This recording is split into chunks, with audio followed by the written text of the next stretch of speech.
What's up, guys? Welcome to another episode of Poker Coaching. And today we're gonna go bare our souls because I think I misplayed these two hands massively. They're both from the 530 Bounty Builder, and I don't really have a clue what to do. So let's take a look. I'm gonna defend 10-3 off. Do you agree with that, Mr. Thompson? Love the YouTube videos this week. Learned a lot. Please keep them coming. Thank you, Damian Mercer. Spread the words. Tell your friends. Show your mom. Get your girlfriend into poker. Show them how it's done. And I am gonna have to call here. It's an overbet. It's a pretty interesting spot, I think. I don't know if it's good with a 10 in my hand.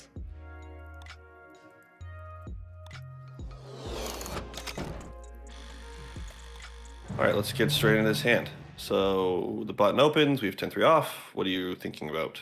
I think that this is sort of like, I think I mixed 10-3, 10-4 pre in defending. Okay. So that's what I did, and I rolled high, so I called. Okay. I probably would have just folded this one, but he is min-raising, which does make it harder. You are quite deep, but yeah, probably this is the one that I'd probably still just pass on, but it's not like it's that big of a deal. Is then the cutoff 10-4? Is that where? Yeah, I mean, like I think it's 10-5 if the opponent's 2.3xing, which is what I usually look at the stack depth. But if they're min raising, I would probably defend 10-4. Yeah, and like you could probably make an argument for 10-3, but I would have folded it. So that's all. Okay. Okay, and then we're gonna check the flop. There's no leads, and we're also going to call here. I don't think that this is very debatable. This is pure check here, so this is good. So now what are you thinking?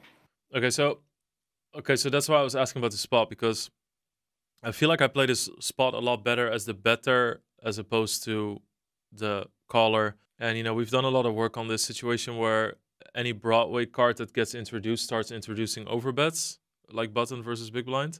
So I know I have to defend here a lot. And I think that I have a shitload of high cards, especially because he bet like very small on the flop. We still have a shitload of high card hands and like auto folds and maybe 10-8 suited kind of hands, you know, that sort of thing. So I do think that it's a bit early to fold a 3.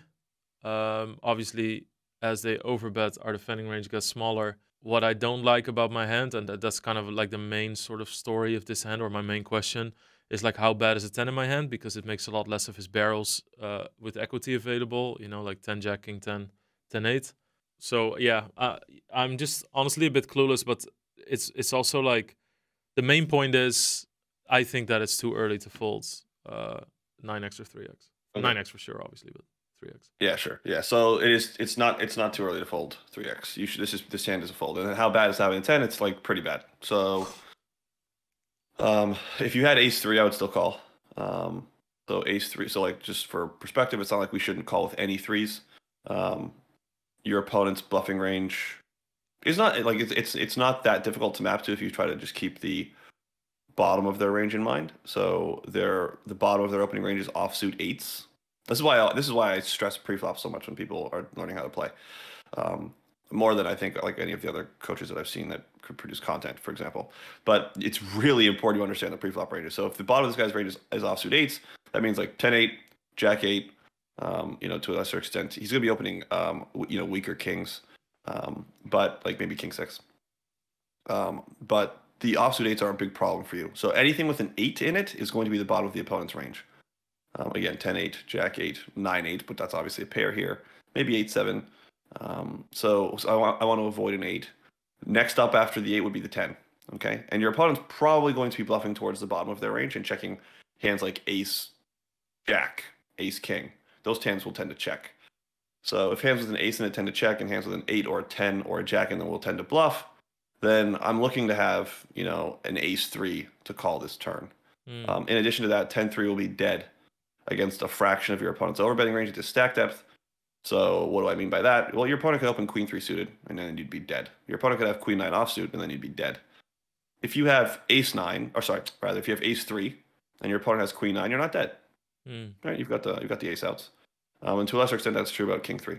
Yeah, this is just pure fold, and I would look very poorly upon any 3 or deuce with a jack 10-8 kicker, and I would look somewhat more favorably on the other ones, and it would be a little bit more difficult. But this one's easy. This one we just fold. Okay, so at least my, I mean, I'm not trying to look for positives because obviously I'm a bit clueless here, but at least my assumption was right about having the 10, so I'm happy with that. Yep. I think what confuses me about the situation is the ace high boards where people barrel, right? So let's say it's ace 8-5 on the flop. You're in the big blind, you have 6-5, so you've bottom pair. Somebody bets the flop, you call, and then the turn is a queen, and they bet again. And I just saw that a lot of those, you know, those like lower pairs on the board, they defend a lot against those second barrels, but is that then purely because of the ace high board, or, you know, I think that's what confuses me. Yeah, that's a fair question. If we bring it back to this situation, if in this spot, you have to defend 3x, which is so part of your intuition was right. It wasn't like your whole intuition was wrong, right? Part of your intuition said like, okay, I can't just fold all of my threes. And that's true because I'm telling you that you have to call with ace three. So you have to call with some of your bottom pairs. It's just you have to be selective about which ones, especially, and that gets more and more important the bigger your opponents are betting. That's a very big part of it. Now I'll address the second part as far as like, you know, specifically like, you know, ace high flops or something like that. At certain stack depths, maybe you were looking at 25 big blinds. I can't speak to exactly. I don't know what you were looking at. I wasn't there. Maybe I was there, but I don't remember. At certain stack depths, you won't have top pair. So like for example, at 20 big blinds, if the button opens, you're going to be 3-bet shoving your ace high hands. Blind versus blind, if the small blind limps and you check, you're going to be isolating your ace high hands. So you might not have top pair if the top card's an ace. And if your opponent's barreling, you have to call with whatever second pair is because you just don't have top pair. And that's just the reality of the situation. Now, in this situation, because you're deep, you actually have a pair of nines a lot. Because you're quite deep, it's not as good to check raise all of your pair. You know, this is not like 20 big blinds or 15 big blinds where you flop a pair of nines and you just get it in. You're deep. So our pairs of nines are mostly going to check call the flop. So because they're going to mostly check call the flop, they're going to mostly be here to defend against a barrel on the turn. And since they're here to defend against the barrel on the turn, we don't need to call the pair of threes as much because we have more pairs of nines. But if you were shorter and had you check raised, you know, let's say you were check raising 9-8 pure, which is not a good idea in this particular hand, to be clear. But if you were shorter and you were check raising 9-8 pure, and like 9-8 plus, like they were all gone, then you would have to look at a pair of threes and consider defending it more. But in this scenario, you've got a pair of nines quite often. And as a result, you don't have to defend this as often. In addition to that, you actually hit the queen better than some people think, because you are supposed to check call the flop with queen jack. You are supposed to check call the flop with queen 10. Now, maybe you're not, but if you are doing that, you also have a pair of queens sometimes. And when your opponent bets really big, you don't have to defend very often, and all of a sudden you start pulling out the really, you know, crappy versions of these pairs, of which 10-3, jack-3, and 8-3 make up basically the worst ones. And so like it kind of works like that. It's also important that you recognize that ace 3 and ace deuce are the same hand. Your opponent's not value betting a pair of threes to this size. So if you have ace deuce, that's just to say that's much better than 10-3. Oh wow, yeah. Okay, yeah, so if you have king deuce, that's also better than 10-3. So when we organize the kickers, that has an equal impact on the 3 and the 2x block. So we're also defending the 2x block here. It's just how do we do it? And there are good ways to do it, and there are less good ways to do it. So wow, okay. Yeah, that's good insight. Yeah, so I called and yeah, I mean I gave this one a good amount of thinking as well, just to be honest. But sure. But yeah, I mean I already thought at this stage I really thought like now I knew that the 10, I mean I even put it in the notes when I saved this hand. I was just like, now the 10 is even worse, right? Because now it just purely blocks bluffs. Yeah. Okay. Cool. Yeah. So we folded. Nice. Okay.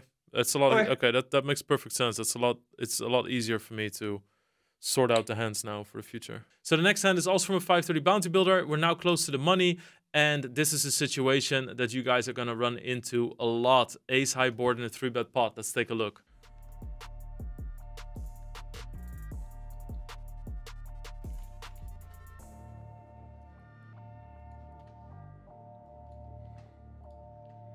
Very iffy spots. Maybe I'll save this one actually, because I don't think I'm really good at what to turn into bluffing. What to turn into bluffs here, and I think this hand qualifies for what I need to start bluffing with. All right, let's get straight into it. So we've got 7-8 suited here. We open, and we catch a 3-bet, unfortunately. And how are you thinking about this? I think I can still. I mean, it's a it's a 2.5x 3-bet less. So I think I can still flat quite a bit. Obviously.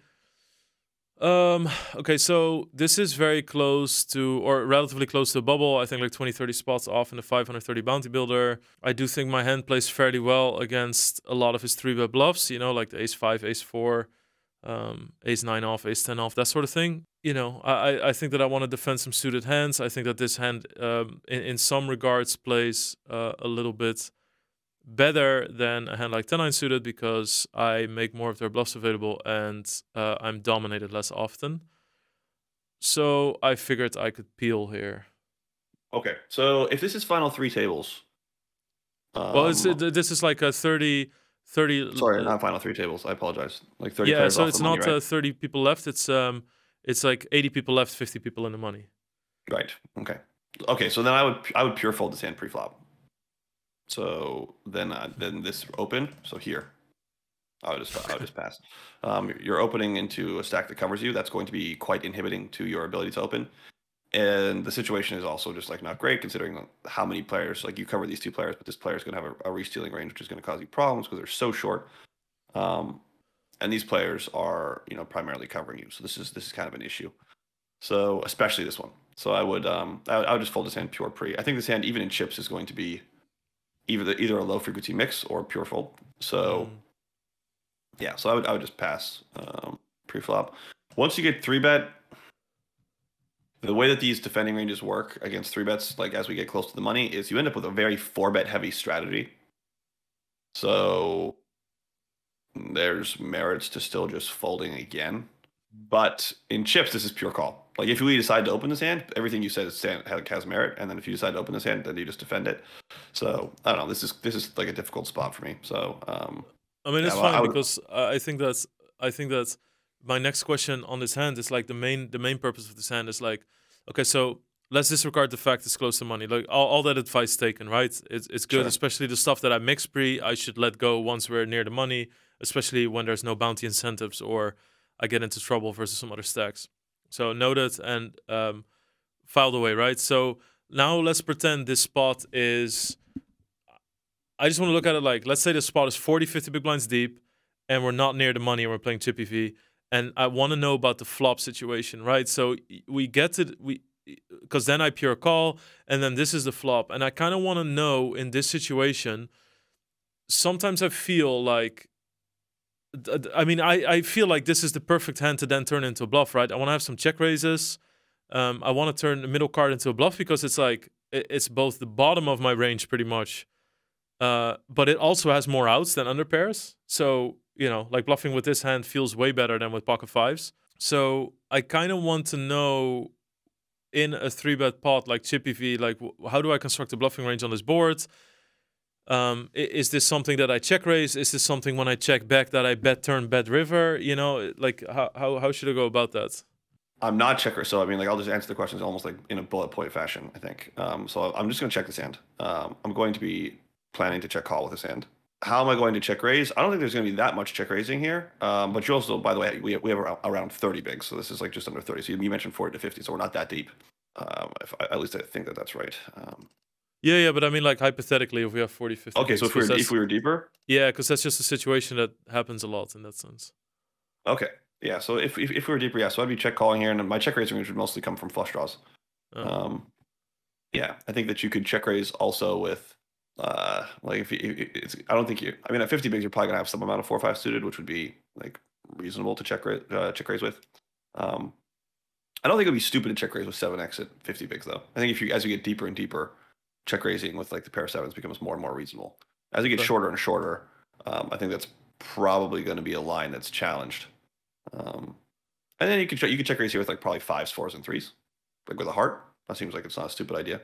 Yeah, I just kind of okay. So now, all right. So then they check back, right? And now I'm up against his range. Either I'm like an ace that was bluffing the spot controlling, or I'm against a pair that's lower than an ace, right? Like kings, queens, whatever. That's usually what the spot comes down to. So what hands do I select to try them to get them off their higher pairs, right? Okay, so once he checks back the flop, his range is he's going to be responding in a way. Well, he's going to be responding mostly with call fold. So because he responds with mostly call fold, you get to bluff what I would like, linearly. So you get to bluff with hands that have a lot of equity, basically. So equity comes first. So you don't bluff in a polarized way. So you don't bluff here with like, I don't know, some kind of blocker hand. I don't know what you would have. I don't think you'd really. I mean, if you could have like king queen offsuit with like the king of hearts and queen of clubs, that's not a good way. That's not a good idea. So you don't want to do that. So the way you would bluff here is with flush draws. I mean, like your opponent's not going to raise. That's the first thing. Like when they check back the flop, they don't have top pair hands.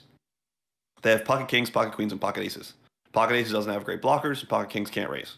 You're going to be up against a strategy that is going to basically play call fold. If they're going to just call and they're not going to raise, then you should adopt a strategy that involves betting hands that do well if they can realize some equity. So because they're going to call a lot. So yeah, so you bet a lot of flush draws here. You actually should probably bet this. You should also bet 4-5 a lot if you could have it. Yeah, this becomes a much better bet because the equity, the equity is basically a mirage. You don't really have, not the equity, but showdown value. That's a better word. Yeah, exactly. Showdown value is a mirage. Like you're not going to win. If it goes Yeah. check, check, turn, check, check, reverse, you're not going to win. He's going to have kings or queens. So if you bluff with this hand, you have 5 outs. That's fine. So you can bluff with this. You can bluff with flush draws. You don't have to bluff with this, but like that's the way it works. Go ahead. Yeah, because and then we'd have to barrel the river, right? Depends on the river. The draw filling rivers will be good for you. Okay. Like a king of diamonds will be awful for you. Queen of diamonds will be awful for you because your opponent has a lot of density in pocket kings and queens when they check an ace high flop. Like a lot of density there. So a king and a queen will give them a lot of sets. So like a 6 of clubs, 5 of clubs, 5 of hearts, 6 of hearts, 3 of clubs, 3 of hearts. Those are pretty damn good cards for you, I would say.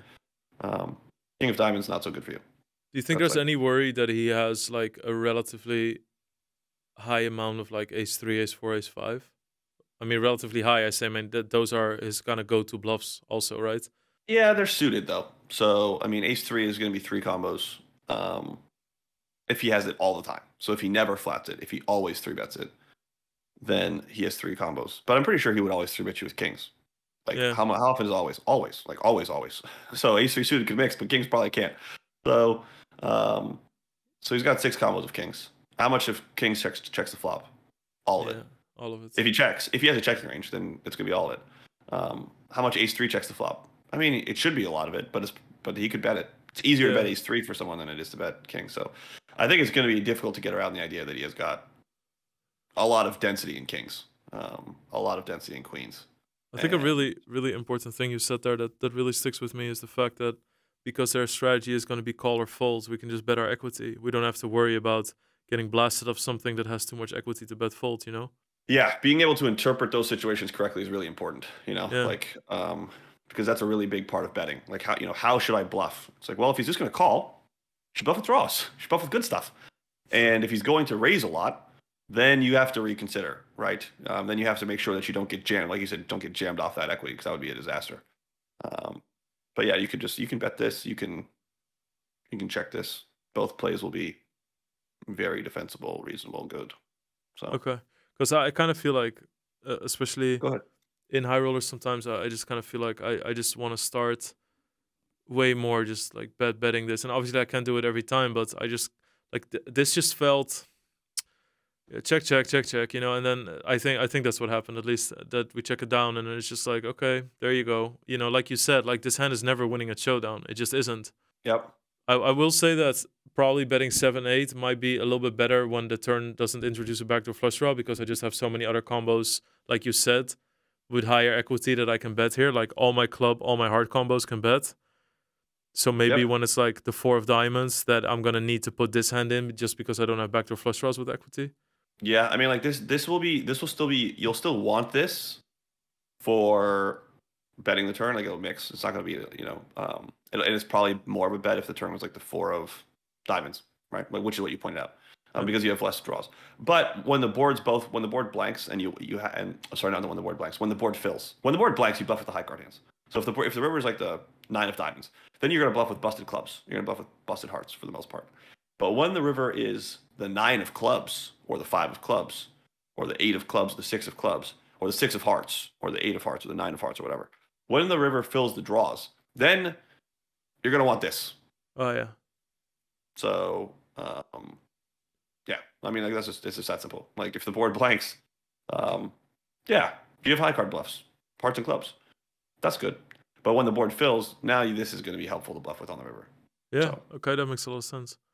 Okay. Okay. So this is like the worst river in the deck because decreases the probability that you're value betting, makes pocket kings look a lot nicer, and you still have high card hands. So like this is out of the question. You can't do anything with this. Do you think there's ever a spot where you can just like, let's say the river's not the trips, right? Let's say the river's offsuit 9. Is there any merit to just like double pot jam the river with your bluffs after checking it through? I mean, I would only do it if I was going to do it with a range. If your opponent's range is constructed in a way where they check back twice with kings and queens and jacks, but they don't check back pocket aces, then overbetting becomes very reasonable. Yeah. They're probably supposed to check back twice. If they're going to check back twice with kings and queens, they're probably supposed to check back twice with pocket aces, or some hands that help to uncap that range. But if that range gets fully capped, and let's say it's fully capped at ace 5, because let's just say, I mean, a lot of human players, for example, even at high stakes, they will just have medium strength ranges there. Then you can overbet. You can overbet quite large too. And you could overbet with value and with bluffs. I'll do it sometimes. Like if I think that someone's not very thoughtful about how they check, and they just check the trashy parts, then I'll use large bets on the river, and I'll use them thinly because it's fine because they're capped. So it's it doesn't matter. Okay, basically, what happens is if they're capped when they check back the turn, which means they have just medium strength hands. Then when you get to the river and you have a ace jack or an ace 10, which I could check twice here, that means that hand becomes like a 99% equity hand. Mm-hmm. And if my hand becomes a 99% equity hand, I can bet my whole stack with it. Yeah. So I mean, like that's the way that it works. So it's it's probably fine. Yeah, it's pretty cool. I think it's a pretty technical spot in that sense. I think it's a pretty cool spot to really play around with, and I think you can. I don't know. So that's why I felt like this is just leading myself, like putting my head on the chopping block and just be like, you decide whatever you want to do with me, Yeah, it doesn't. Sometimes that's the way the game works, and it's not your fault. That's true. This is still a high frequency flop check, like pure flop check. Very, reasonably like 50-50 mix, maybe something like that on the turn. I don't know, but like it's fine to bet it, but it's fine not to bet it. 50-50 check on the turn and pure check on the river once we get here. So it's not like you butchered the hand. I mean, like you played your hand in a way that's very acceptable and lost. It's just like what happened. All right. Okay. Cool. All Thanks. Right, cool. Yep. Yeah, no problem. All right. That was such valuable information. So even though I made the first mistake and I shouldn't even have played the hand, we were able to transform the situation in a concept that's very important to understand. Everybody knows the situation where you call a re-raise pre-flop and you're on an ace-high board. That doesn't mean that we can't bluff though, and it was really interesting to hear Jordan talk about when we can bluff and what hands we can use for it. Obviously, if you want to know more about BBC Poker, you can find the links in the description. It has everything you need for studying and improving at the game. If you have any questions, you can drop them in the comments down below. Please like and subscribe if you like this video and you'd like to see more of it, and I'll see you guys next time. Bye.